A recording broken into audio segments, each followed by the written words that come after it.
ઘણીવાર ઘણી ઘટનાઓ આપણને દુઃખદ લાગતી હોય, પણ એ ઘટનાઓ માનવ જીવનનું ઘડતર કરનારી હોય. કૃષ્ણકુમારસિંહજી 6 વર્ષના હતા, એમના માતા સ્વર્ગવાસી થયા અને 7 વર્ષની વયે એમના પિતાશ્રી સ્વર્ગવાસી થયા.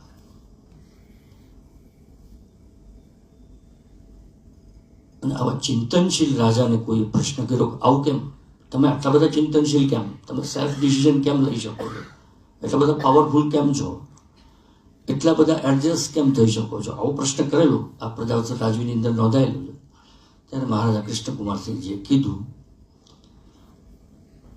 કે ગરીબ ઘરનું બાળક અનાથ બને તો એ બહુ મોટી વાત નથી, એને બધા સાચવી લે, સચવાઈ જાય. પણ અમીર ઘરનું બાળક અનાથ બને એટલે સૌથી પહેલા એને અલર્ટ અને આજુબાજુના નોકર ચાકરથી થવું જોઈએ.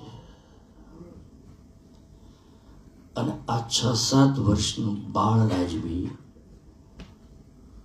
એ સમયે એને પોતાના આજુબાજુમાં રહેનારા લોકોથી ડિસ્ટન્સ લઈ અને પોતાની અંદરની કોન્શિયસનેસ સાથે સંપર્ક બનાવ્યો. અને આ કોન્શિયસનેસ સાથેનો સંપર્ક છે એનીથી નિર્માણ થયું મહારાજા કૃષ્ણકુમારસિંહ. આ હું નથી કહેતો, મહારાજા કૃષ્ણકુમારસિંહજી કહે છે.